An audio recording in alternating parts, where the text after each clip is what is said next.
fún iṣẹ́ rẹ gbogbo, fún iṣẹ́ rẹ ní gbogbo ọ̀nà.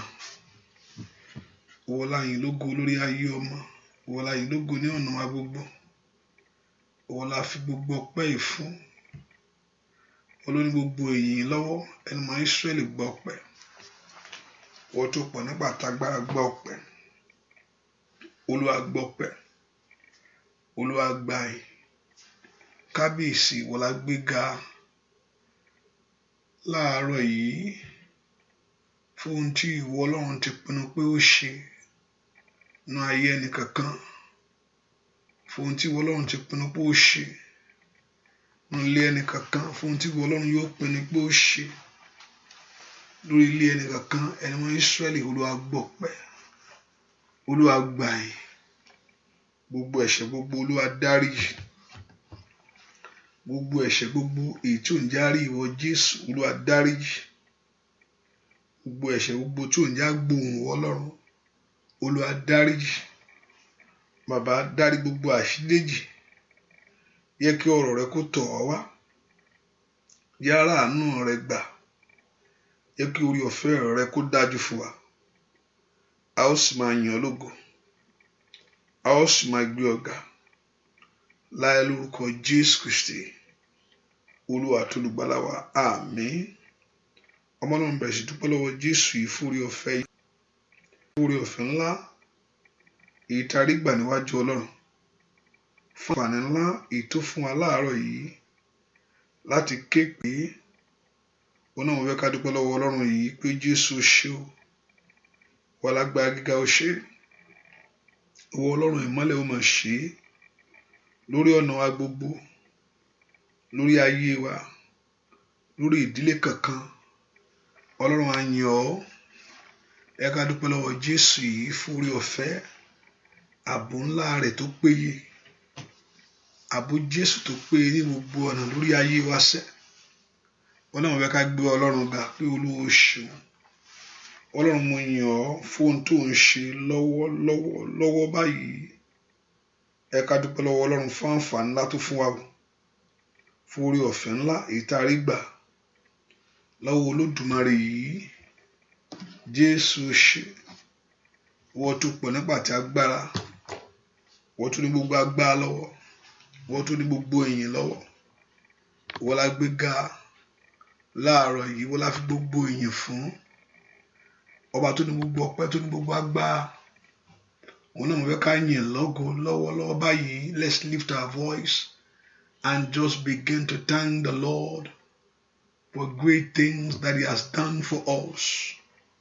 Bẹ́ẹ̀ ká gbóhùn wa sókè ká yìn Ọlọ́run láàárọ̀ yìí fún oore ńlá tí bàbá yìí ṣe nínú ayé wa. Ẹ ká yìn Jésù yìí lógo, níbi tó bá yé wa dé, ibi tó sì ń bá yé wa lọ. Ẹ ká gbé ga, Olúwa o ṣé o, ẹni mọ Ísírẹ́lì o ṣé o, ìwọ alágbára gíga o ṣé, ìwọ Ọlọ́run ìmọ́lẹ̀ ó máa ṣe é. Jésù o ṣé o, mo fẹ́ kó yìn Ọlọ́run yìí, mo fẹ́ kó gbé Ọlọ́run ga. Jésù o ṣé o, dúpẹ́. Ẹ ká dúpẹ́ lọ́wọ́ fún orí ọ̀fẹ́ tó gbà wá lọ́wọ́ ẹkún, lọ́wọ́ ègbé, lọ́wọ́ ìparun gbogbo. Bẹ́ẹ̀ ká dúpẹ́ lọ́wọ́ Ọlọ́run yìí, ọba tí ò fi wá sílẹ̀ fún ìyà jẹrí, ọba tí ò jójú tì wá. Let's lift our voice, let's join the host of heaven to thank the Lord. Let's join the host of heaven to lift our voice before the King. Ẹ ká gbóhùn wa sókè sí ẹni tó lágbára yìí, ọba tó lágbára lórí ohun gbogbo. Ìmọ́lẹ̀ ayé, Ọlọ́run ìmọ́lẹ̀ ńlá, o ṣé o ṣé o ṣé o ṣé o ṣé o ṣé o ṣé o. Dúpẹ́ lọ́wọ́ Ọlọ́run yìí. Jésù máa ṣe o, Jésù a fi ọpẹ́ fún ọ, a fi ìyìn fún ọ láàárọ̀ yìí. Thank you, Father. Thank you for your grace. Thank you, Lord Jesus. Let's lift our voice and bless him. Dúpẹ́ lọ́wọ́ Ọlọ́run yìí. Bàbá ìwọ la ó máa sìn. Bàbá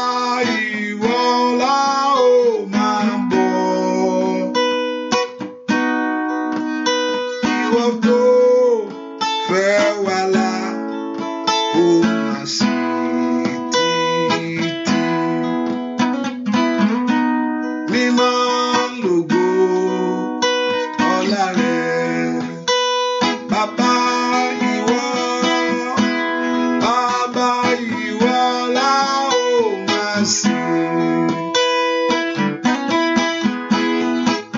Bàbá ìwọ la ó máa bọ̀. Ìwọ tó fẹ́ wá ní a ó máa sìn gidi. Mímọ́ lógo ọlá rẹ̀. Bàbá ìwọ la ó máa sìn. Ó ṣe bàbá. Ìwọ la ó máa bọ̀. Ìwọ tó fẹ́ wá ní a ó máa sìn títí. Mímọ́ lógo ọlá rẹ̀. Dúpẹ́ lọ́wọ́ Ọlọ́run alààyè ọba tó pọ̀ nípa tagbára. Jésù ṣé o.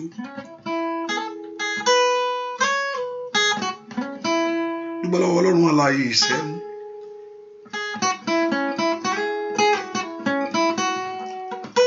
Dúpẹ́ lọ́wọ́ Jésù ọba tó pọ̀ nípa tagbára. Ó ṣé bàbá mi, mo dúpẹ́ lọ́wọ́ rẹ. Ó ṣé bàbá, ó ṣé bàbá mi, a dúpẹ́ lọ́wọ́ rẹ Jésù.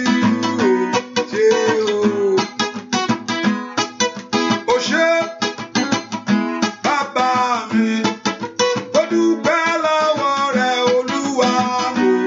Ó ṣé bàbá, ó ṣé bàbá mi, mo dúpẹ́ lọ́wọ́ rẹ olórí ogun. Ọpẹ́ rẹ dà níwájú Olúwa o. Ọpẹ́ rẹ dà níwájú ẹ̀mí mímọ́. Abániṣe òde ọ̀run. Adótẹni láyé Ọlọ́run wa ni. Ọpẹ́ rẹ dà níwájú rẹ̀ sẹ́. Ó ṣé bàbá mi, mo dúpẹ́ lọ́wọ́ rẹ Jésù. Ó ṣé bàbá mi, ó ṣé bàbá mi, mo dúpẹ́ lọ́wọ́ rẹ Olúwa. Ọwọ́ rẹ dà kábíyèsí ó ṣé o. Kábíyèsí ó ṣé o. Ọlọ́run ìmọ́lẹ̀. Ọba tó dótẹni láyé sẹ́. Ọba tó dó ti ṣe rẹ̀ ni mò ń wí.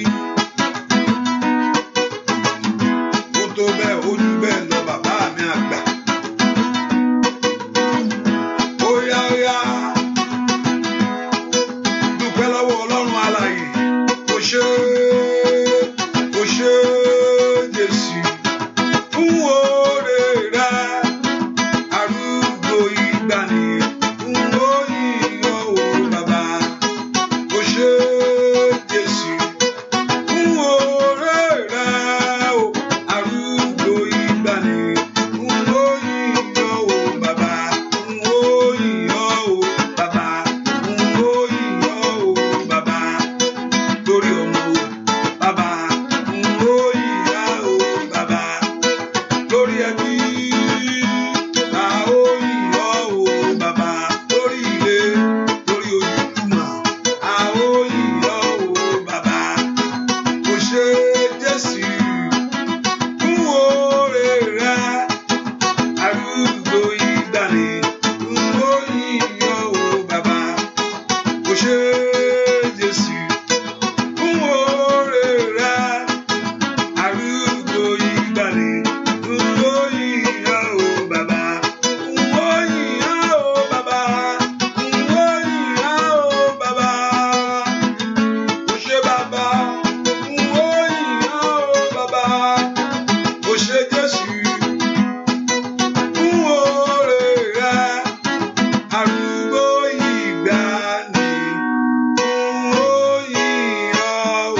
ká dúpẹ́ lọ́wọ́ Jésù fún àárọ̀ yìí. Jésù ọba tó jí wa sí ìmọ́lẹ̀ alààyè. Ọba tó dá ọ sí, ọba tí òjò burú. Jésù ṣe láàárọ̀ yìí. We thank you, Lord, this morning. We lift our voice in praise to you. Lord, we exhort you. Be thou glorified. Be thou exalted, Emmanuel. Just thank him, lift a voice and give that praise to him. Jesus, we give thanks to you. We thank you, Lord. We honor you. We honor you for what you have done.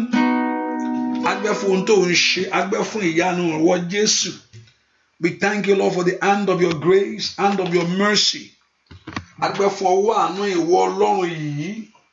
Somebody lift a voice and just begin to exhort him.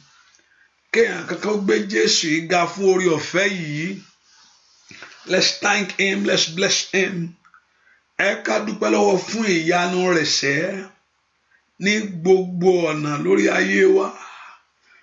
you, Lord, for what you are doing. Thank you, Lord, for what you're going to do.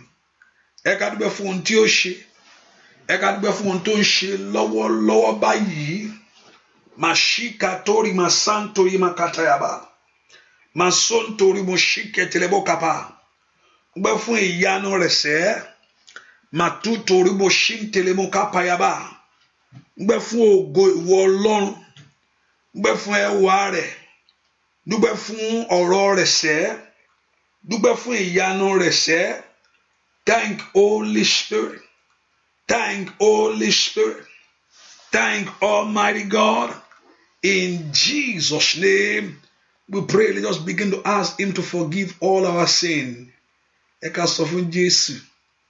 Olúwa dárí àṣírí mi jì mí. Ọ̀rọ̀ rẹ̀ sọ pé tí n bá pa ẹ̀ṣẹ̀ ní àyà mi. That means if you enjoy, you love sins, that there's no repentance, Olúwa kì yóò gbọ́. Ẹ ká sọ fún Ọlọ́run, Lord, forgive me all my sins. Olúwa dárí ẹ̀ṣẹ̀, that you rejoice in it. Ẹ ká pe orúkọ Jésù. Olúwa dárí àṣírí mi jì mí. Gbogbo ẹ̀ṣẹ̀ mi gbogbo. Olúwa dáríjì. Olúwa ṣàánú fún mi. Olúwa ṣàánú fún mi. Ẹ ká pe Jésù, kí Jésù kó ṣàánú fún wa. Kí Jésù kó ṣàánú fún wa. Ẹ ká sọ fún Jésù lọ́wọ́. Olúwa ṣàánú fún ayé mi. Ayé mi ìjó ráàánú rẹ gbà. Ẹ pe orúkọ Jésù. Olúwa ṣàánú fún mi. Ayé mi ìjó ráàánú rẹ gbà. Ẹ pe Jésù dáadáa. Bí kí ẹni máa Ísírẹ́lì kó ṣàánú fún wa. Bí kí Ọlọ́run kó ṣàánú fún wa. Kí ayé wa kó ráàánú gbà níwájú rẹ̀ sẹ́. Olúwa ṣàánú fún mi. Ayé mi ìjó ráàánú rẹ gbà. Ẹ ká pe Jésù. Olúwa ṣàánú fún ayé mi. Ayé mi ìjó ráàánú rẹ gbà. Ẹ pe Jésù dáadáa bí tẹ́ wá sẹ́. Olúwa ṣàánú fún mi. Jẹ́ ráàánú gbà sẹ́. Dárí gbogbo àṣírí déjì. Forgive all our sins. Olúwa dárí gbogbo àṣírí déjì. Ẹ pe orúkọ Jésù.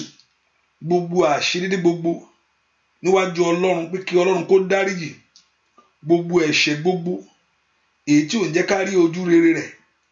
Gbogbo ẹ̀ṣẹ̀ gbogbo èyí tí ò ń jẹ́ kí Ọlọ́run fọhùn nítorí ọ̀rọ̀ wa lónìí. Ẹ pe Jésù. Olúwa dárí àṣírí mi jì mí. Lord, forgive me all my sin. Olúwa dárí àṣírí mi jì mí. Ọ̀rọ̀ rẹ yóò tọ̀ mí wá lónìí. Let your word come to me, O God. Ọ̀rọ̀ rẹ yóò tọ̀ ayé mi wá lónìí. Ẹ pe orúkọ Jésù. Bí kí ọ̀rọ̀ rẹ tọ̀ ayé wa wá. Olúwa rán ọ̀rọ̀ rẹ sí mi. Ọ̀rọ̀ rẹ kó mú mi ní ara dá. Ẹ pe orúkọ Jésù dáadáa.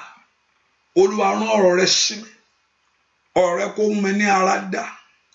Bí orúkọ Jésù. Ẹni máa Ísírẹ́lì kó rán ọ̀rọ̀ rẹ̀ jáde sí ọ. Ọ̀rọ̀ rẹ̀ kó wá mú ọ ní ara dá. Olúwa rán ọ̀rọ̀ rẹ̀ sí ayé mi. Olúwa rán ọ̀rọ̀ rẹ̀ sí ọ̀nà mi. Ọ̀rọ̀ rẹ̀ kó mú mi ní ara dá. Ọ̀rọ̀ rẹ̀ kó ṣe tèmi fún mi. Ẹ pe orúkọ Jésù dáadáa. Lord, send your word to me. Let your word change my heart, change my life. Ọ̀rọ̀ rẹ kó yí ayé mi padà. Ọ̀rọ̀ rẹ kó ṣe àtúnṣe ńlá lọ́wọ́lọ́wọ́. Ẹ pe orúkọ Jésù kó rán ọ̀rọ̀ rẹ̀ jáde. Ó ní ó rán ọ̀rọ̀ rẹ̀. Ó ní ọ̀rọ̀ rẹ̀ sì mú wọn ní ara dá. Ẹ ká pe orúkọ Jésù. Olúwa jẹ́ kí ọ̀rọ̀ rẹ kó mú mi ní ara dá ní òní. Dé ó wo ayé mi sàn. Ẹ pe orúkọ Jésù dáadáa. Let the word of God heal you today. Heal you this morning. Lẹ́ni kí ọ̀rọ̀ rẹ̀ kó jáde sí ayé rẹ. Olúwa rán ọ̀rọ̀ rẹ sí ayé mi lónìí. Ayé mi kó gba àtúnṣe yìí. Can we lift our voice and talk to God? That Lord should send this word to you. Pé kí ẹni máa Ísírẹ́lì kó rán ọ̀rọ̀ rẹ̀ jáde. Olúwa rán ọ̀rọ̀ rẹ̀ jáde sínú ayé mi lónìí. Ọ̀rọ̀ rẹ̀ kó mú mi ní ara dá. Let your word heal me. Ọ̀rọ̀ rẹ̀ kó wo ayé mi sàn. Somebody open your heart and pray. Pé kí ẹni máa Ísírẹ́lì kó rán ọ̀rọ̀ rẹ̀ jáde o. Pé kí ọ̀rọ̀ rẹ̀ kó wá mú ayé rẹ ní ara dá. Let the word of God come to heal you. Let the word of God come to deliver you. Let the word of God come to change your life, to change your story. Olúwa rán ọ̀rọ̀ rẹ sí mi. Ọ̀rọ̀ rẹ kó wá mú mi ní ara dá. Let your word to come to heal me. Ọ̀rọ̀ rẹ kó wá wò mí sàn. Kó wá wo ayé mi sàn. Kó wá wo ilé mi sàn. Kó wá wo ọ̀nà mi sàn. Somebody open your heart to God. That the word of God to come to heal you. That the word of God to come and deliver you. That the word of God to come and set you free. Olúwa rán ọ̀rọ̀ rẹ sí mi. Ọ̀rọ̀ rẹ kó wá mú ayé mi ní ara dá. Ọ̀rọ̀ rẹ kó wá ṣe tèmi sẹ́. Ẹ pe orúkọ Jésù láàárọ̀ yìí. Olúwa rán ọ̀rọ̀ rẹ jáde sí ayé mi. Gbogbo tó ti dojúrú, gbogbo tí ayé ti bàjẹ́. Ọ̀rọ̀ rẹ kó wá ṣe àtúnṣe. Ẹ pe orúkọ Jésù. Ọ̀rọ̀ rẹ kó mú ìyè wá fún mi lónìí. Send your word to me, O God. Let your word come to deliver me. Ọ̀rọ̀ rẹ kó wá mú mi lára dá o. Ẹ pe orúkọ Jésù dáadáa. Ọ̀rọ̀ rẹ kó wá mú ọ ní ara dá. Ọ̀rọ̀ rẹ kó wá wo ayé rẹ sàn. Ọ̀rọ̀ rẹ kó wá tú ayé rẹ ṣe. Olúwa rán ọ̀rọ̀ rẹ jáde. Ó ló rán ọ̀rọ̀ rẹ. Ọ̀rọ̀ rẹ sì mú wọn ní ara dá. Olúwa mo fẹ́ sàn tọmọtọmọ. Olúwa mo fẹ́ gba àtúnṣe lónìí. Olúwa mo fẹ́ sàn tilétilé. Somebody pray to God that the Lord God of heaven to send this word and let the word of him come to heal you.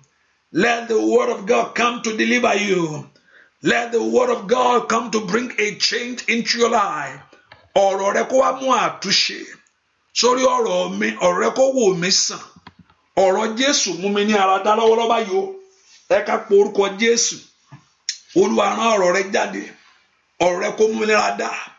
Ọ̀rọ̀ rẹ kó ṣe àtúnṣe inú ayé mi. Ọ̀rọ̀ rẹ kó wo ayé mi sàn. Ọ̀rọ̀ rẹ kó gba ayé mi là. Somebody pray and talk to God that the word of God to come to heal you. That the word of God to come to deliver you. That the word of God to come and save you. That the word of God to come and break every satanic yoke from you. Kí ọ̀rọ̀ rẹ̀ jáde, kó wo ayé rẹ̀ sàn. Kí ọ̀rọ̀ rẹ̀ jáde, kó wo iṣẹ́ rẹ̀ sàn. Kí ọ̀rọ̀ rẹ̀ jáde, kó mú àtúnṣe ńlá wá sórí ọ̀rọ̀ ayé rẹ ni, sórí ọ̀rọ̀ ilé rẹ ni. Olúwa rán ọ̀rọ̀ rẹ̀ jáde sí mi. Send your word to me. Rán ọ̀rọ̀ rẹ̀ jáde, gbọ́ àdúrà lórúkọ Jésù Kristi. Olúwa wa, bí Sátánì náà, bí Ọlọ́run ṣe ń rán ọ̀rọ̀ jáde, bẹ́ẹ̀ ni Sátánì náà rán ọ̀rọ̀ jáde náà. Ẹlòmíì kò nídìí kan wọ́n fi nǹkan kan ẹlòmíì kí ogun èṣù tó gbé ayé ẹlòmíì ṣánlẹ̀. Ọ̀rọ̀ náà ni ó ní ó rán ọ̀rọ̀ rẹ̀ jáde. Sátánì ò ti bọ́ Ọlọ́run gbé lọ́pọ̀lọpọ̀. So even though for 1/3 of the angels to follow him, for àwọn áńgẹ́lì tó ń tí Ọlọ́run dá tó lágbára láti tẹ̀lé Sátánì lọ, you must know that he has been with God. So he used all the same principle, but in a negative way to affect our life. Òun náà mọ̀ pé agbára ń bẹ nú ọ̀rọ̀. Ọ̀pọ̀lọpọ̀ nǹkan tó ń sọ fún ayé ẹ̀ ló dá ayé rẹ̀ dojú. ọ̀pọ̀lọpọ̀ tó sọ sí ọ̀nà ẹlòmíì ọ̀rọ̀ lásán ó lè yí ayé ẹni ségesège pé ẹni báyìí nǹkan báyìí ni o. Ẹ pe orúkọ Jésù, gbogbo ọ̀rọ̀ tó wá lòdì, gbogbo ọ̀rọ̀ tí ò ń ṣe tìwọ Ọlọ́run, bí tí Ọlọ́run bá rán ọ̀rọ̀ rẹ̀ jáde, ọ̀rọ̀ tọ́lọ́run máa ń mú nǹkan tí ọ̀rọ̀ Ọlọ́run bá jáde, ohun tó máa ń ṣe ni pé ìmúláradá ló máa ń mú wá fún èèyàn. Ṣùgbọ́n ọ̀rọ̀ Sátánì tí wọ́n bá lọ jáde sí ayé èèyàn, ó máa ń ba ayé ẹni jẹ́ ni o. Ó máa èèyàn tó fi yàtọ̀ nìyẹn, ó máa ń dojú, ó máa ń dá ayé ẹni rú ni. Gbogbo ọ̀rọ̀ tá a rán jáde sí mi lójú oorun, lójú àlá, lójú ayé, lójú korojú, gbogbo ọ̀rọ̀ tó lòdì, gbogbo ọ̀rọ̀ má gbéra sọ, gbogbo ọ̀rọ̀ má dìde, má ṣe rere. Ẹ pe orúkọ Jésù, ìwọ ọ̀rọ̀ náà ní orúkọ Jésù di asán lónìí. Ó yẹ bẹ̀ sí gbàdúà orúkọ Jésù. Ó yẹ ẹ sọ fún Ọlọ́run gbogbo ọ̀rọ̀ tó lòdì, gbogbo ọ̀rọ̀ tó lòdì sí ògo, gbogbo ọ̀rọ̀ tó ń ṣe ti Ọlọ́run, èyí tí ayé sọ sí mi, èyí tí ayé sọ sí ọmọ mi, èyí tí ayé sọ sí ìrìn àjò mi, èyí tó lòdì. Olúwa gbé ọ̀rọ̀ náà mì lónìí, ọ̀rọ̀ tó ju ọ̀rọ̀ lọ, gbé ọ̀rọ̀ àṣetìwí lórí ayé mi. Ọlọ́run lanu kó gbàdúà gbogbo ọ̀rọ̀, every voice that is not of God, every voice of delay, every voice that deny you of God's blessing, èyí tí ń jà ọ́ lólè ohun rere, gbogbo ọ̀rọ̀ ajírégbé, gbogbo ọ̀rọ̀ tó fi ayé ẹni sójú kan, gbogbo ọ̀rọ̀ tí ayé sọ sínú ayé mi ní orúkọ Jésù, gbogbo ọ̀rọ̀ tó lòdì, gbogbo àkọlé òkùnkùn ní orúkọ Jésù, èyí tá a kọ nípa mi, èyí tá a kọ nípa ayé mi ní orúkọ Jésù, a kọ nípa ìrìn àjò mi.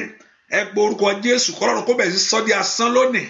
Olúwa sọ di asán. God begin to destroy láàárọ̀ ọ̀rọ̀ tó ju ọ̀rọ̀ lọ, bí ọ̀rọ̀ òkùnkùn lórí ayé mi ní orúkọ Jésù. Swallow every negative voice over your life. Ọ̀rọ̀ tó ju ọ̀rọ̀ lọ, gbé ọ̀rọ̀ àṣetì. Olúwa gbé ọ̀rọ̀ náà mi lórí ìran mi lónìí. Ẹ pe orúkọ Jésù, gbọ́ ọ̀rọ̀ tó ju ọ̀rọ̀ lọ. Ó yá mashanda yabagaba, la prendo suko tolemasikaba, la prendo tuke telemasikatelebo. Pe orúkọ Jésù, kí Ọlọ́run kó gbé ọ̀rọ̀ náà mì. Gbogbo ọ̀rọ̀ tó lòdì yẹn, èyí tí ayé sọ sí ọ, gbogbo ọ̀rọ̀ tó lòdì yẹn, èyí tí ayé sọ sí ọmọ rẹ, gbogbo ọ̀rọ̀ tó lòdì yẹn, èyí tí ayé sọ sí ìran rẹ, Olúwa gbé ọ̀rọ̀ yìí mì. Olúwa bá ọ̀rọ̀ yìí wí. Gbogbo ọ̀rọ̀ àṣetì, ìwọ ọ̀rọ̀ àmúbọ́, ìwọ ọ̀rọ̀ ìtìjú lórí ayé mi lónìí, ìwọ ọ̀rọ̀ ẹ̀gàn lórí ìran mi lónìí ní orúkọ Jésù. Gbogbo ọ̀rọ̀ tó de ayé mi mọ́lẹ̀, gbogbo ọ̀rọ̀ tó de ìrìn àjò mọ́lẹ̀ ní orúkọ Jésù. Olúwa sọ̀rọ̀ náà di asán. Olúwa bọ̀rọ̀ yìí jẹ́ lórí mi lónìí. As the Lord, gbogbo kọ́lọ́run kó bẹ̀rẹ̀ sí sọ gbogbo ọ̀rọ̀ tí ayé sọ sí ọ, gbogbo ọ̀rọ̀ tí ayé sọ sí ayé ọmọ rẹ ní orúkọ Jésù kó bẹ̀rẹ̀ sí di asán láàárọ̀ yìí. Ọ̀rọ̀ tó ju ọ̀rọ̀ lọ, ó yá gbé omi. Ọ̀rọ̀ tó ju ọ̀rọ̀ lọ, gbé àṣetì mi. Ọ̀rọ̀ tó ju ọ̀rọ̀ lọ, gbé àmúbọ́ mi nínú ayé mi, nínú ayé ọmọ mi gbogbo. As the Lord that the word ikataya mambaba wo shataya da Lord pero satelebo intalima shikadaba kó bẹ̀ sí gbé mi. Gbogbo ọ̀rọ̀ tá a sọ lójú àlá, lójú ìran ni ní orúkọ Jésù, lójú ayé ni ní orúkọ yìí tá a sọ sí ayé rẹ lónìí, ètò lòdì sí ògo ní orúkọ Jésù. Gbogbo ọ̀rọ̀ tó di ayé ẹni mọ́lẹ̀, gbogbo ọ̀rọ̀ tí ò jẹ́ kí ayé ẹni rá láàánú, tí ò jẹ́ kí ayé ẹni ró lóore ní orúkọ Jésù. Gbogbo ọ̀rọ̀ tó ní olóore jìnnà sí ayé rẹ lónìí ní orúkọ Jésù. Gbogbo ọ̀rọ̀ tí ò jẹ́ kí olóore wọlé wá, gbogbo ọ̀rọ̀ tí ò jẹ́ kí olóore wọlé kó wọlé tọ̀ ayé rẹ wá, gbogbo ọ̀rọ̀ tí ò jẹ́ kí aláàánú, gbogbo ọ̀rọ̀ náà Olúwa bá ọ wí. Gbọ́ àdúà lórúkọ Jésù Kristi Olúwa wa. Olúwa bá ọ wí o Sátánì, Olúwa bá ọ wí o nínú ilé mi, Olúwa bá ọ wí o Sátánì, jáde jáde jáde. Gbogbo àlejò, Olúwa bá ọ wí o. Óyá Sátánì, Olúwa bá ọ wí o nínú iṣẹ́ mi, Olúwa bá ọ wí o Sátánì, jáde jáde jáde.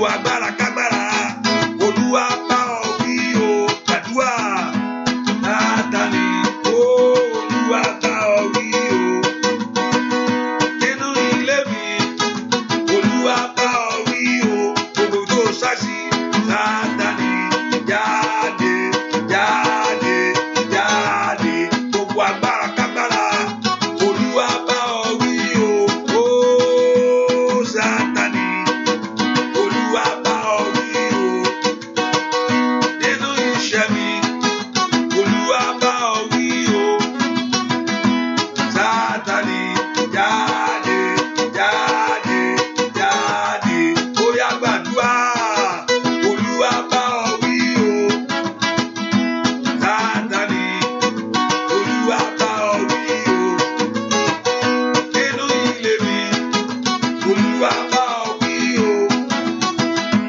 Sátánì jáde jáde jáde gbogbo agbára kágbára Olúwa bá ọ wí o Sátánì Olúwa bá ọ wí o nínú iṣẹ́ mi Olúwa bá ọ wí o Sátánì jáde jáde jáde. Ẹ pe orúkọ Jésù gbogbo tó sápamọ́ sí gbogbo tí àlejò yẹn sápamọ́ sí àlejò ọ̀rọ̀ òkùnkùn àlejò ìṣe òkùnkùn èyí tó di ayé ẹni mọ́wọ́ èyí tí ò jẹ́ kí ìrìn àjò ayé ẹni gúnrégé èyí tí ò jẹ́ kí ayé ẹni gbé ohun tó yẹ kí ayé ẹni ṣe gbogbo àlejò òkùnkùn èyí tí ń fa ògo sẹ́yìn tí ò jẹ́ kí ògo ayé ẹni dìde lẹ̀ ẹ pe orúkọ Jésù bí tẹ wà sẹ́ Olúwa bá ọ wí láàárọ̀ yìí nínú ayé mi ìwọ ogun kógun ìwọ agbára kágbára ìwọ ètekéte ìwọ àbá òkùnkùn ó yá jáde fi ayé mi sílẹ̀ gbogbo ìpéjọ ẹni bí lórí ayé rẹ lónìí Olúwa bá ọ wí lórí ayé ọmọ gbogbo ogun tí ò fẹ́ kó rọ́mọ bí tí ò fẹ́ kó rọ́mọ gbẹ́jọ́ gbogbo ogun tí ò fẹ́ kó níṣẹ́ yẹn ogun tó fẹ́ kí ìwé ìgbélu yẹn bọ́ sí gbogbo ohun tó fẹ́ kí ohun rere rọ̀ ọ́ lọ́rùn láti ṣe láyé Olúwa bá ọ wí lónìí mọ́lá fẹ́ kó bẹ̀ sí gbàdúrà Olúwa bá ọ wí o Olúwa bá ọ wí nínú ayé mi jáde àkókò ti tó ta lọ́ọ̀rì búkì ìwọ agbára kágbára ìwọ ìmọ̀kímọ̀ ìwọ gbogbo ètekéte lórí ọ̀rọ̀ mi lónìí ní orúkọ Jésù gbogbo ọfàkọfà Olúwa bá ọ wí ní orúkọ ìwọ ọfà àìsàn ní orúkọ Jésù ìwọ ọfà ìgbèkùn ó yẹ gbàdúrà Olúwa bá ọ wí jáde nínú ayé mi àìlè máa sá ìdàbàkà èmi kọ eléyìí jáde èmi fún ìwọ àṣetì jáde èmi sọ fún ìwọ àmúbọ jáde mọ́lá lánàá kó gbàdúrà Olúwa bá ogun yẹn wí ìwọ ogun agbé ayé ẹni ṣẹlẹ̀ ìwọ ogun adójútì ayé ẹni ìwọ ogun afi ayé ẹni sí ẹ̀yẹ ní orúkọ Jésù ìwọ ogun afi ẹ̀gàn sí ayé ẹni mọ́lá lánàá kó gbàdúrà ẹ sọ fún Ọlọ́run pé Olúwa bá ogun yẹn wí Olúwa bá ète yẹn wí Olúwa bá àbá yẹn wí Olúwa bá ìmọ̀ yẹn wí Olúwa bá ọ̀rọ̀ yẹn wí Olúwa bá agbára yẹn wí ó yá jáde nínú ayé mi jáde nínú ayé ọmọ mi jáde lórí iṣẹ́ mi Olúwa bá ọ wí ìwọ agbára kágbára ìwọ agbára tí ń ṣẹ́ bàjẹ́ ìwọ agbára tí ń ṣẹ́ dàrú ní orúkọ Jésù gbogbo agbára tí ò fẹ́ kí ohun gbogbo kó lójú gbogbo agbára tí ń fọ́ ohun rere ká ètí yí ohun rere dànù mọ́ ọ lọ́wọ́ ní orúkọ Jésù Olúwa bá ìwọ agbára náà wí ìwọ agbára tí ò fẹ́ kí ayé ẹni dìde lẹ̀ Olúwa bá ọ wí ní orúkọ Jésù gbogbo agbára tí ò fẹ́ kí ìṣeré rọrùn Olúwa bá ọ wí nínú ayé mi lónìí Olúwa bá ọ wí nínú ayé ọmọ mi ọmọlànà lánàá kó gbàdúrà ní orúkọ Jésù gbọ́ àdúrà lórúkọ Jésù Kristi Olúwa wá pé orúkọ Jésù Olúwa jẹ́ kí òpin dé bá ogun ayé mi lónìí olórin ó ní ó ti tó gẹ́ o Jésù ó ti tó gẹ́ o Jésù jẹ́ kí ogun èṣù ayé mi kó parẹ́ ó ti tó gbàdúrà ó ti tó gẹ́ o Jésù èmi náà fẹ́ nísinmi ó ti tó gẹ́ o Jésù mo fẹ́ mọ bùkún jẹ́ kí ogun èṣù ayé mi kó parẹ́ ó ti tó gẹ́ o Jésù ó ti tó gẹ́ o Jésù ó ti tó gẹ́ o Jésù jẹ́ kí ogun èṣù ayé mi kó parẹ́ ó ti tó gẹ́ o Jésù bóyá ó ti tó gẹ́ ó ti tó gẹ́ o Jésù ó ti tó gẹ́ o Jésù jẹ́ kí ogun èṣù ayé mi kó parẹ́ ó ti tó gẹ́ o Jésù ó ti tó gẹ́ o Jésù ó ti tó gẹ́ o Jésù jẹ́ kí ogun èṣù ilé mi kó parẹ́ ó ti tó gẹ́ o Jésù ó ti tó gẹ́ ó ti tó gẹ́ o Jésù ó ti tó gẹ́ o Jésù jẹ́ kí ogun èṣù ayé mi kó parẹ́ ó ti tó gẹ́ o Jésù ó ti tó gẹ́ jẹ́ Olódùmarè alágbára ó ti tó gẹ́ o Jésù jẹ́ kí ogun èṣù ilé mi kó parẹ́ ó ti tó gẹ́ o ó yá kó porúkọ Jésù ó ti tó gẹ́ o Jésù ìdààmú mi ó ti tó gẹ́ o Jésù jẹ́ kí ogun èṣù ayé mi kó parẹ́ ó ti tó gẹ́ o Jésù ó yá mo ló ti tó gẹ́ o alágbára ó ti tó gẹ́ o Ọlọ́run ìmọ́lẹ̀ ó yá jẹ́ kí owó ogun èṣù ayé mi kó parẹ́ ó ti tó gẹ́ o Jésù ó yá sọ fún Jésù ó ti tó gẹ́ o Jésù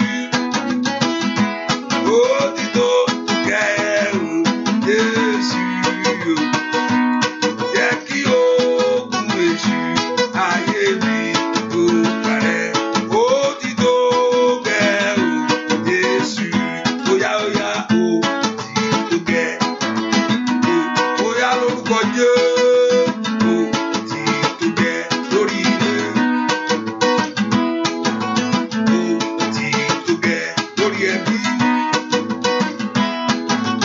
ó ti tó gẹ́ lórí iṣẹ́ ó ti tó gẹ́ lórí ilé rẹ ó ti tó gẹ́ sọ fún Jésù ó ti tó gẹ́ ẹ pé orúkọ Jésù Olúwa fi òpin sí lónìí ẹ jẹ́ kí ayé mi kó dìde ńlẹ̀ kó bẹ̀rẹ̀ sí ṣe rere Olúwa jẹ́ kí ayé mi kó bẹ̀rẹ̀ sí mú adùn rere. Let your life begin to know good things. Let your life begin to experience good things. Ọ̀pọ̀lọpọ̀ ní Sátánì gba ọmọ rere sọnù lọ́wọ́ rẹ̀ pé ayé ẹ̀ ò lè mọ̀ ọ́n. Jábésì ní ìgbà kan ayé rẹ̀ ìkorò ló mọ̀ kó gbé tọ̀tún ìkorò ni ó jà sí fún. Kéèyàn kówó fún kó láti ràn lọ́wọ́ ìkorò ni ó bọ̀ sí. Bẹ́ẹ̀ ni wọ́n sọ pé nǹkan ẹ lọ dípò báyìí mú ìkorò ni kò sí nǹkan tó máa já sí ayọ̀ fún.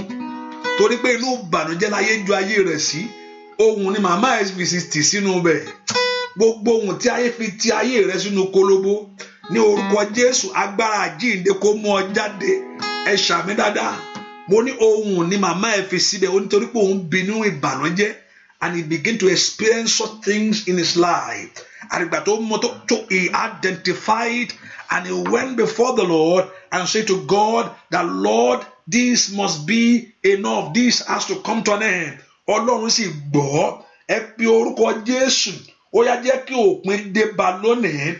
Ogun ayé mi, ogun ayé ọmọ mi, gbogbo ìjà tó ń jà, gbogbo májẹ̀mú òkùnkùn lórí iṣẹ́ mi sẹ́, ẹ pe orúkọ Jésù. Olúwa fi òpin sí. Òpin dé bá ogun ayé mi, òpin dé bá ogun ilé mi, òpin dé bá ogun iṣẹ́ mi. Ẹ pe orúkọ Jésù. Kí ẹni máa ń Ísírẹ́lì kó fi òpin sí, kó fi òpin sí àṣetì yẹn, kó fi òpin sí àmúbọ́ yẹn ní orúkọ Jésù. Kó fi òpin sí ìtìjú yẹn. Ẹ pe orúkọ Jésù dáadáa. Màṣíkò tó lè máa kápáyàbá lè sọ́ńdọ̀ robo ṣí ń tẹ́lẹ̀bọ̀. Ẹ pe orúkọ Jésù. Ẹni máa ń Ísírẹ́lì fi òpin sí. Olúwa fi òpin sí àṣetì. Olúwa fi òpin sí àmúbọ́. Àmúbọ́ kó wọlẹ̀. Àṣetì kó wọlẹ̀. Olúwa fi òpin sí. Kàtólì máa kápá róbàtẹ̀. Orúkọ Jésù dáadáa. Olúwa fi òpin sí. Olúwa fi òpin sí. Ṣé àṣetì ayé mi. Olúwa fi òpin sí. Ṣé àmúbọ́ ayé mi. Olúwa fi òpin sí. Sí ìtìjú ayé mi. I don't know what you are going through. Láàárọ̀ òpin lè dé bá. Torí pé Ọlọ́run ní agbára láti fi òpin sí. Ní àárọ̀ òpin lè dé bá àṣetì yẹn. Torí pé ẹni máa ń Ísírẹ́lì lágbára lórí àṣetì yẹn. Ẹ pe orúkọ Jésù. Olúwa jẹ́ kí òpin dé bá ogun ayé mi o. Ìwọ ogun mára lóore. Ìwọ ogun mára lóore, mára láàánú. Ní orúkọ Jésù. Ìwọ ogun àmúbọ́ yìí. Ìwọ ogun àṣetì yìí. Òpin dé bá ẹnu ayé mi lónìí. Ẹ pe orúkọ Jésù. Let God put an end to that failure in your life. Let God put an end to that disappointment in your life. Ẹ pe orúkọ Jésù dáadáa. Olúwa jẹ́ kí òpin dé bá. Òpin dé bá àṣetì ayé mi. In the name of Jesus. Somebody lift your voice to God. Olúwa fi òpin sí. Gbogbo ọwọ́ ogun tí ń jà mí. Gbogbo ọwọ́ ogun ajírégbé. Gbogbo ọwọ́ ogun asọ̀rọ̀dòfò. Gbogbo ọwọ́ ogun abárejẹ́. Ní orúkọ Jésù. Òpin kó dé bá. Somebody pray and tell the Lord that Lord God of heaven to put an end to every failure of your life, to every disappointment of your life, in the name of Jesus, to every sorrow of your life. Ní orúkọ Jésù, Olúwa fi òpin sí. Ní orúkọ Jésù, Olúwa fi òpin sí. Òpin kó dé bá ogun ayé mi. Òpin kó dé bá ogun iṣẹ́ mi. Ẹ pe orúkọ Jésù, my Lord and my God, in the name of Jesus. Let there be an end to every failure in the name of Jesus, to every disappointment in the name of Jesus. Somebody pray to God, that Lord God of heaven to bring an end to every failure. Kó fi òpin sí ìtìjú, kó fi òpin sí ẹ̀gàn, in the name of Jesus. In Jesus' name we pray. Dìde tógúntógún. Dìde tìjà. Dìde nínú agbára rẹ̀. Dìde Ọlọ́run mi. Kó wá ṣèrànlọ́wọ́ fọ́kàn mi. Dìde tógúntógún. Dìde tìjà. Dìde nínú agbára rẹ̀. Dìde Ọlọ́run mi. Kó wá ṣèrànwọ́ fọ́kàn mi. Ó yá dìde tógúntógún. Dìde tìjà. Dìde nínú agbára rẹ̀. Dìde Ọlọ́run mi. Kó wá ṣèrànwọ́.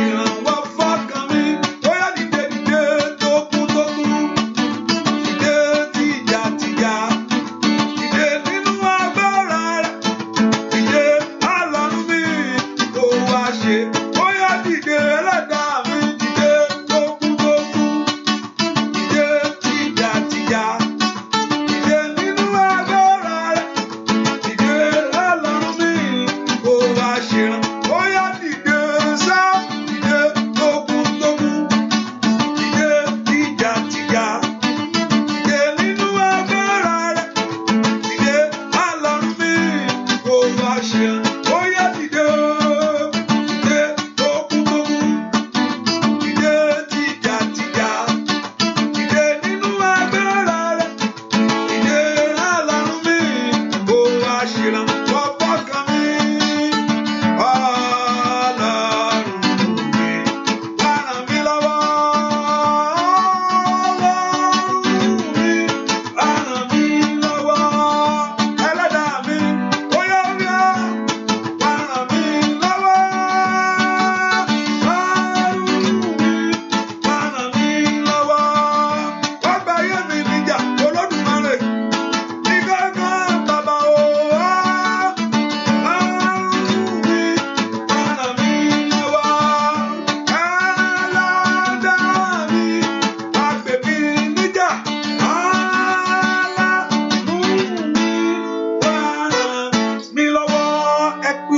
Jésù látò lọ ayé mi bẹ̀rẹ̀ sí ṣe rere, begin to prosper. Gbogbo tó di ọ lọ́wọ́ kú òun ayé mi bẹ̀rẹ̀ sí ṣe, begin to declare over your life that your life begin to move forward.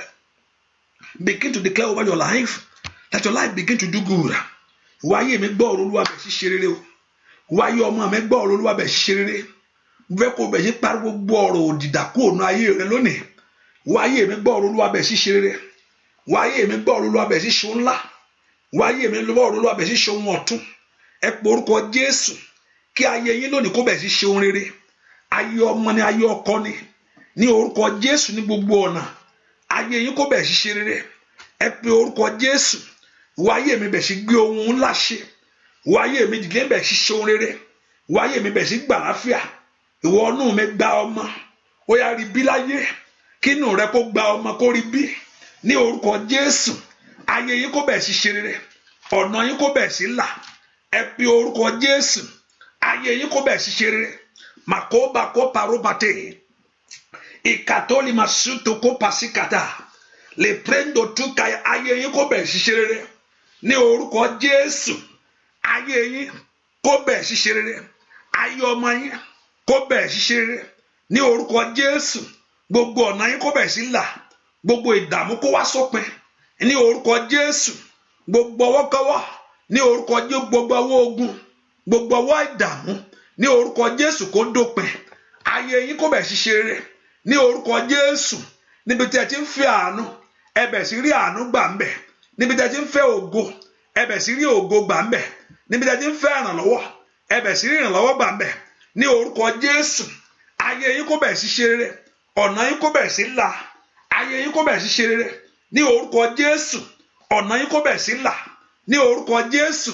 Ayé yín lónìí, ayé ọmọ yín lónìí, ní orúkọ Jésù kó bẹ̀rẹ̀ sí ṣe rere. Ọ̀nà yín kó bẹ̀rẹ̀ sí là. That be your desires of your heart. Let it begin to come to pass. Gbogbo ń tẹ́ ń lérò, gbogbo ń tẹ́ fẹ́ gbé ṣe, ní orúkọ Jésù kó bẹ̀rẹ̀ sí bọ́ sí fún yín láyé. Ní orúkọ Jésù. Gbogbo tẹ́ fẹ́ rìn sí, ọ̀nà kó bẹ̀rẹ̀ sí là ń bẹ̀. Ọ̀nà ògo yín kó là. Ọ̀nà lọ́wọ́ ní orúkọ Jésù kó là. Ọ̀nà ògo yín kó bẹ̀rẹ̀ sí là. Ọ̀nà òbùkún ayé yín kó bẹ̀rẹ̀ sí là. Ní orúkọ Jésù. Ọ̀nà ògo kó bẹ̀rẹ̀ sí là. Ní orúkọ Jésù. Ìlérí kó bẹ̀rẹ̀ sí wá sí ìmúṣẹ.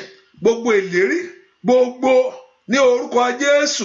Gbogbo ìlérí gbogbo èyí tí ayé ti dì mọ́wọ́, èyí tí ayé ti dì mọ́wọ́, ní orúkọ Jésù. Gbogbo ìlérí gbogbo ní orúkọ Jésù. Ó yá ọ̀nà yín kó bẹ̀rẹ̀ sí là. Olúwa kó dìde kó gbè yín níjà. Olúwa kó dìde kó gbè yín níjà. Olúwa kó dìde kó ràn yín lọ́wọ́. Ní orúkọ Jésù. Ìlérí ọ̀rọ̀ rẹ̀ kó bẹ̀rẹ̀ sí ṣẹ́ mọ́ yín lára. Ní orúkọ Jésù. Ìlérí ọ̀rọ̀ rẹ̀ kó bẹ̀rẹ̀ sí ṣẹ́ mọ́ yín lára. Ní orúkọ Jésù. Ayé yín kó bẹ̀rẹ̀ sí ṣe rere. Gbogbo tí ọkàn ti ń dààmú tàbí ọkàn ti ń pòrúurú, ní orúkọ Jésù. Ìdààmú yín kó dópin lónìí. Ní orúkọ Jésù. Ìdààmú lórí ọmọ, ìdààmú lórí ọkọ, ní orúkọ Jésù. Let it come to an end. Ní orúkọ Jésù. Let it come to an end. Let that failure come to an end. Let that disappointment come to an end. Kó Olúwa kó ràn ṣẹ́ yín lọ́wọ́. Kó Olúwa kó ràn àná yín lọ́wọ́. Ní orúkọ Jésù. Olúwa kó gbè yín níjà. Gbúàdúà lórúkọ Jésù Kristi.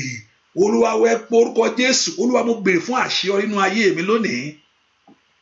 Let my life begin to experience it. Ẹ pé orúkọ Jésù. Olúwa mo béèrè fún àṣeyọrí nínú ayé mi lónìí. Ayé mi kó bẹ̀ sí mọ àṣeyọrí ní gbogbo ọ̀nà. Olúwa mo béèrè fún ọmọ lónìí. Jẹ́ kí èmi náà rí ọmọ náà bí. I don't know what that very thing that you are asking the Lord. Ohun tẹ́ ń bè lọ́wọ́ yẹn, lọ́wọ́ Ọlọ́run yẹn. Ẹ pé orúkọ Jésù. Olúwa mo béèrè fún àṣeyọrí lónìí. Ayé mi jó bẹ̀ sí rí.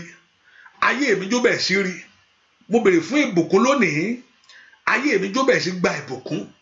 mo béèrè fún ògo lónìí ayé mi jó bẹ̀ sí mú ògo jáde ẹ pe orúkọ Jésù ayé yín kó bẹ̀ sí mú ògo jáde ayé yín kó bẹ̀ sí mú ìbùkún jáde ayé yín kó bẹ̀ sí mú ọlá jáde ayé yín kó bẹ̀ sí mú ẹwà jáde gbogbo bí tí àṣetì ti wà gbogbo tí àmúbọ́ ti wà Olúwa kọjá lọ síbẹ̀ bẹ̀ sí ṣe àtúnṣe ìwọ ayé mi gba ògo ìwọ ayé mi gba ìrànlọ́wọ́.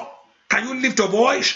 K'Olúwa kó bẹ̀ sí ran ayé yín lọ́wọ́ k'Olúwa kó bẹ̀ sí ran ọ̀nà yín lọ́wọ́ ní orúkọ Jésù ayé kó bẹ̀ sí rí àánú gbà ayé yín kó bẹ̀ sí rí ògo gbà ní orúkọ Jésù ìkàtó yamakapari masi lòtòrí makaya magaba ayé yín kó bẹ̀ sí rí àánú gbà ayé yín kó bẹ̀ sí rí ògo gbà ìrànlọ́wọ́ kó dìde fún ayé yín ògo yín kó tàn ògo Olúwa kó bú jáde ẹwọ Olúwa kó fara ògo Olúwa kó bú jáde ẹwọ Olúwa kó fara ògo Olúwa kó bú jáde ẹwọ Olúwa kó fara ògo Olúwa kó bú jáde ní orúkọ Jésù ògo Olúwa kó bú jáde ẹwọ Olúwa kó fara lórí ayé ọmọ lórí ayé ọkọ yín lórí ayé aya yín ní orúkọ Jésù ògo Olúwa kó bú jáde ẹwọ Olúwa kó fara ògo Olúwa kó bú jáde ẹwọ Olúwa kó fara àkókò ti tó ògo ìrànlọ́wọ́ ògo ìgbédìde ní orúkọ Jésù ògo àṣeyọrí ògo ìbùkún ní orúkọ Jésù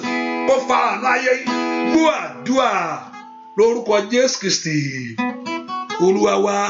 Mo ní ìgbà tí àṣeyọrí bá dé tí ògo bú jáde ìgbàgbọ́ rẹ yóò wà ní ìtumọ̀ níwájú àwọn èèyàn dáadáa pé a ó gbàdúrà ó gbà kéèyàn gbàdúrà kọ́ ṣùgbọ́n kéèyàn gbàdúrà kó gbà ló ṣe pàtàkì kéèyàn gbàdúrà kọ́ kéèyàn gbàdúrà yẹn kọ́ ṣùgbọ́n kí àdúrà gbà ni àdúrà fi ní ìtumọ̀ tí ò gbà tí ò mú kankan jáde kò ní ìtumọ̀ àròyé ni o ayé àkàsí àròyé bẹ́ẹ̀ ni Ọlọ́run ò sọ pé òun ò ní gbọ́ àdúrà ó ń gbọ́ àdúrà ó ti pé òun ó gbọ́ ó ní ẹ ké pè mí èmi á dáhùn gbogbo ohun tí ò jẹ́ kí àdúrà gbà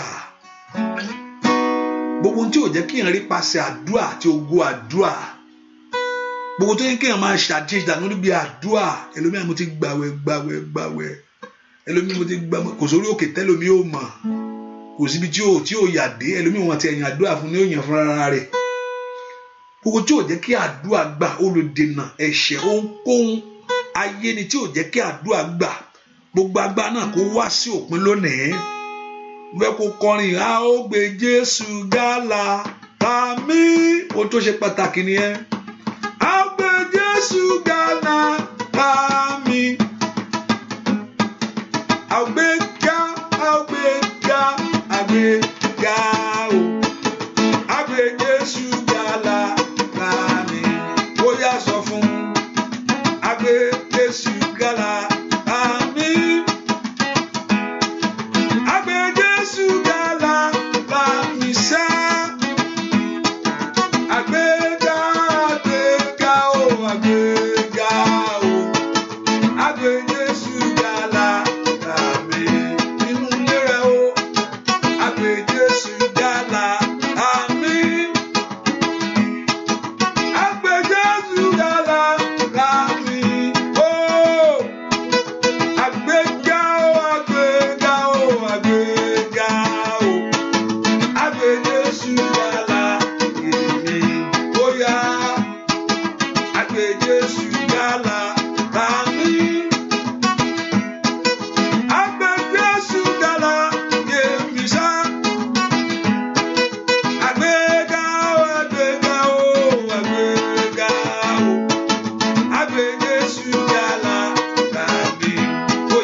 tó ṣe pàtàkì pé kí àdúrà káyé rí pé Jésù tó ń ké pè ó jẹ́ olùgbèjà fún wa. Gbẹ̀ni àdúrà rẹ lọ́sàn-án tàbí láàárọ̀ àwa ní ìtumọ̀. Jésù yìí tẹ̀lé sọ̀rọ̀ pé òun ò ní dákẹ́. Psalm 83 verse 1 say, keep not thy silent, O God, not hold thy peace, and be not still, O God. Why? For lo, the enemies makes àwọn ọ̀tá wọ́n ti kóra wọn jọ.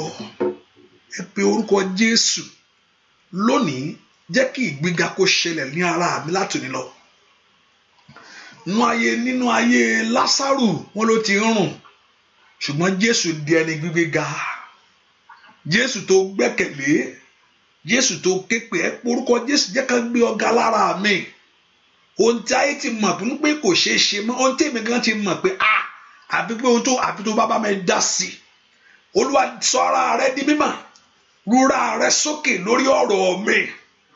Rúra rẹ sókè lórí ayé mi. Kí Jésù tó ń képe, that Jesus that you called upon, kí Jésù tó fi ayé rẹ fún, ká gbéga ara rẹ sẹ́, kó di ẹni gbígbéga. Ẹ pe orúkọ Jésù, kí Jésù di ẹni gbígbéga nínú ilé rẹ lónìí. Ìwọ Jésù, nínú ayé àwọn ọmọ mi gbogbo, mo ní kó di ẹni gbígbéga.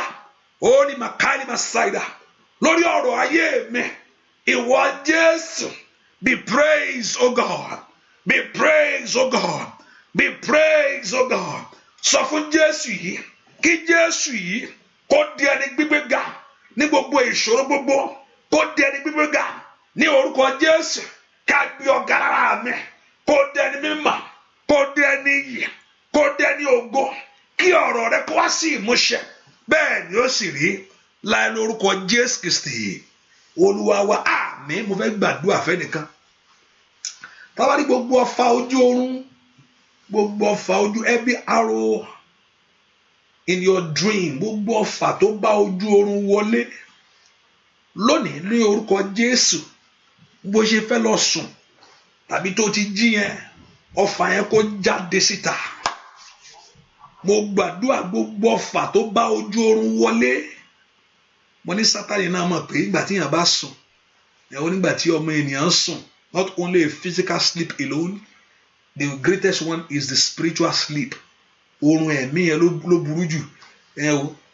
Téèyàn bá sùn ní oorun ẹ̀mí, ó dín náà kó sùn ní physical náà ó possible tẹ́ pé náà téèyàn bá sùn ní ẹ̀mí náà pé ìgbà tí mi tó yẹ kó jí kó gbàdúrà èèyàn máa fi sí jíà 1 jíà 2 lọ ní. Bẹ́ẹ̀ ni, ṣùgbọ́n oorun ẹ̀mí nígbà tí ọmọ ènìyàn sùn. Mo gbàdúrà lónìí, gbogbo ọfà ojú oorun, gbogbo ọfà ojú àlá, mo ń gbàdúrà fẹ́nìkan ní orúkọ Jésù. Gbogbo tó gbà wọlé níbi tó ti wá, Olúwa kó dá padà. Àmín. Gbogbo ọfà ojú oorun, every arrows of the dream, gbogbo ọfà ojú oorun, gbogbo ọfà ojú àlá, every attack at your dream, lójú àlá rẹ, lójú ìran rẹ, lójú oorun rẹ, ní orúkọ Jésù, ìwọ ọfà náà jáde. Orí àyà yóò pa àlejò ní. Bíbélì wípé wọ́n sì fi bẹ̀rù bójó jáde ibi tó sá sí.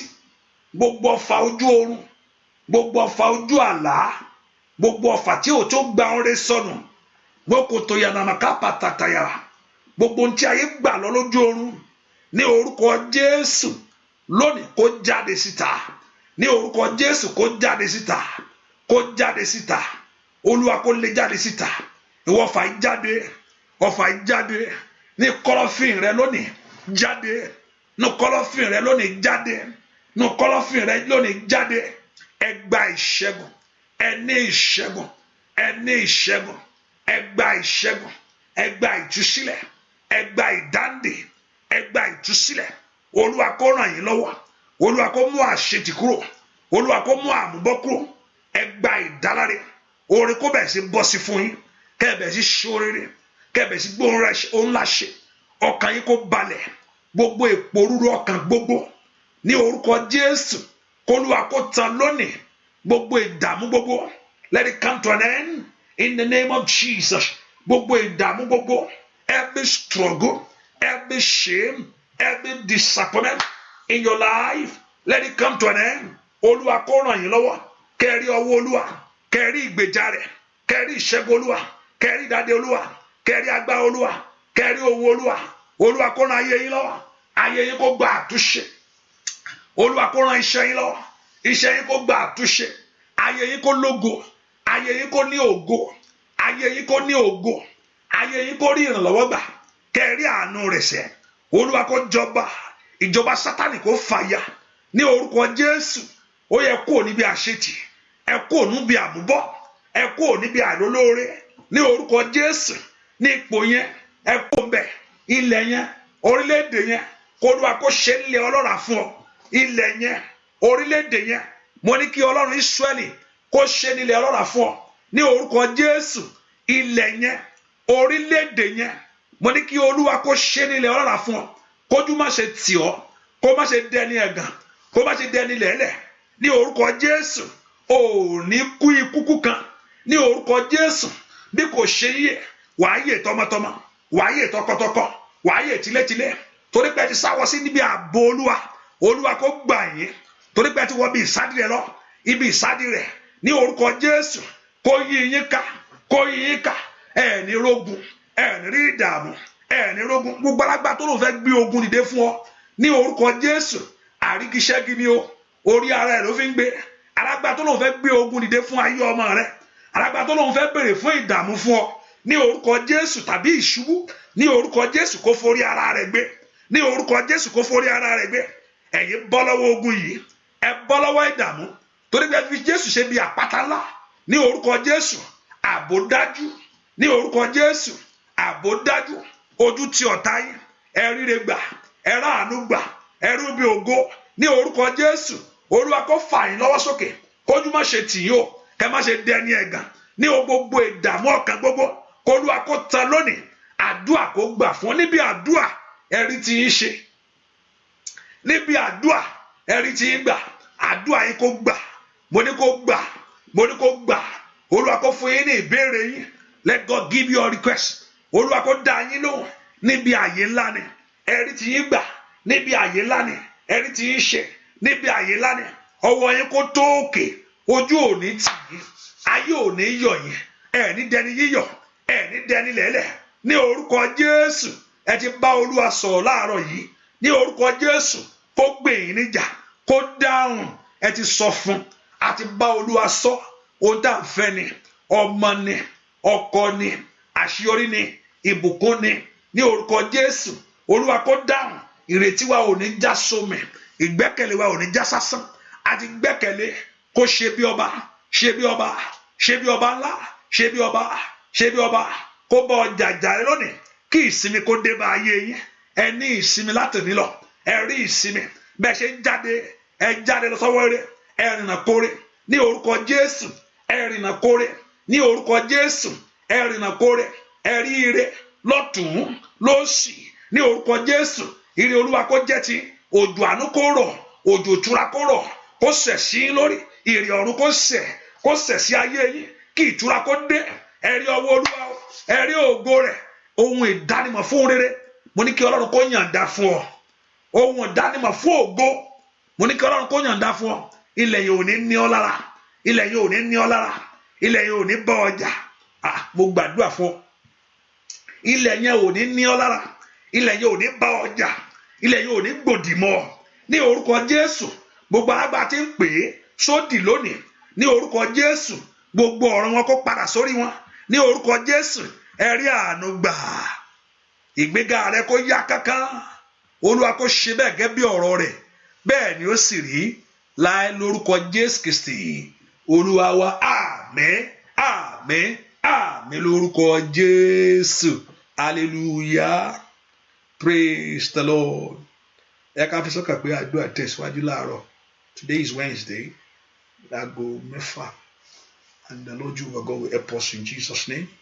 And also, let's just put in mind, I've been saying it, our night prayer that is coming, and it's going to be around this time like this or something like that, or before this time. So, let's see. And I know that Lord Jehovah God will do great things for us in the name of Jesus. àdúrà rẹ yóò gbà o ẹ ní gbàgbà náà àdúrà ẹ sì níwájú wá sí ọjọ́ Olúwa k'Olúwa kó ya omi ẹ sí mọ́ gbogbo àwọn tó gbé dání ẹ̀jẹ̀ Jésù kó dàpọ̀ mọ́ gbogbo ilé tó wọ̀ kí ilé yẹn kó gba àtúnṣe ìrìn àjò rẹ k'Olúwa kó ṣáájú rẹ lọ ò ní ṣèrè àì ní ṣẹ̀ṣẹ̀ gbé bẹ́ẹ̀ náà sì ní ṣílẹ̀ tẹ̀ ẹ rí àánú Olúwa o bẹ́ẹ̀ ni ó sì rí Jésù Olúwa wa àmín àmín àmín lórúkọ Jésù. Thank you for being here. God bless you. Hallelujah hallelujah àdúrà rẹ ti gbà. God bless you. Bye bye.